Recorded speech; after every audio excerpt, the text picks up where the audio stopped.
Welcome back to Think Smart, Speak Smart. I'm your host, Emma.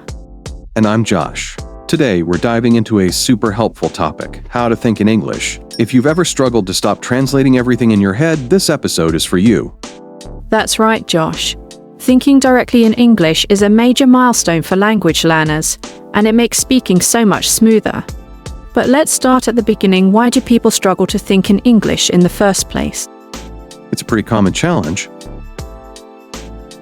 When we're learning a new language, we naturally rely on our native language as a crutch. Our brains are used to translating everything back and forth, which slows us down and makes it harder to feel confident.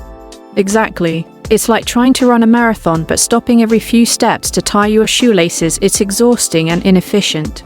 But here's the good news. With a little effort and the right techniques, anyone can train their brain to think in English.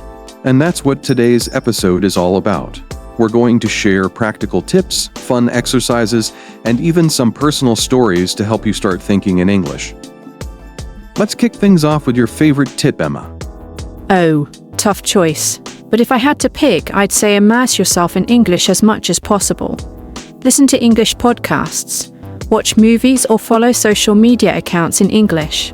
The goal is to create an environment where your brain gets used to hearing and processing the language naturally.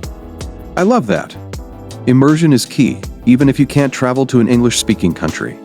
My favorite tip is to label things around you in English.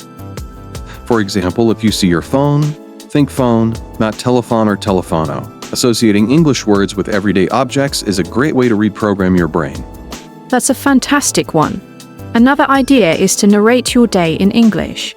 For example, if you're making breakfast, think, I'm cracking an egg, or I'm spreading butter on my toast. It's like you're the narrator of your own life.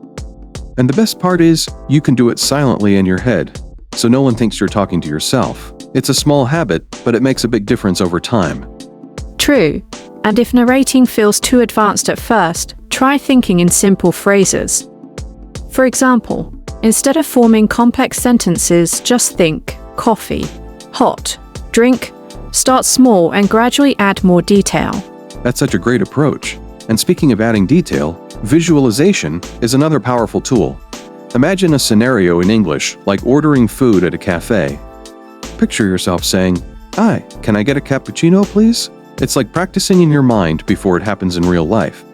Yes, visualization is so underrated. It's like mental rehearsal for real-life situations. You know, Josh, this reminds me of when I was learning French. I used to imagine conversations with a friend in a French cafe, and it really helped me prepare for real interactions. That's awesome, Emma. And it's proof that these techniques work. Another tip I love is using English for your inner monologue. You know, those random thoughts we have during the day, like, what should I eat for lunch? Or I need to finish that project. Try thinking those in English. That's such a simple yet effective idea. It forces your brain to adapt to using English naturally. But let's talk about the elephant in the room, fear of making mistakes. So many people avoid thinking in English because they're scared they'll get it wrong. Oh, absolutely. And that fear can really hold you back. But here's the thing, mistakes are a part of learning. No one thinks in perfect sentences all the time, even in their native language. The goal isn't perfection, it's progress. That's such good advice. And if you want to take it a step further, find a language buddy or join an online language exchange. Practicing with someone else pushes you to think on your feet and keeps you accountable. Exactly. And to make it less intimidating, try talking to yourself in English when you're alone. No one's judging you, and it's a great way to build confidence. Totally. And don't forget to celebrate small wins. Thinking in English for even 5 minutes is a big deal. Treat yourself when you hit milestones. It keeps you motivated. Absolutely. And hey, Emma, I got a fun challenge for our listeners. Oh, I love challenges. What is it? Okay, here's the deal. For the next 24 hours, try to think in English as much as you can. Whether it's labeling objects, narrating your day, or imagining conversations, just give it your best shot. That's a fantastic idea. And listeners, let us know how it goes. Share your experience on social media with the hashtag #ThinkInEnglish, and we might feature your story in our next episode. Before we wrap up, let's recap the key tips. Immerse yourself in English, label your surroundings, narrate your day, visualize scenarios, use English for your inner monologue, and most importantly, don't be afraid to make mistakes. And don't forget to practice consistently. Thinking in English is like building a muscle. It takes time, but it gets stronger with use. Well said, Emma. And remember, progress is progress, no matter how small.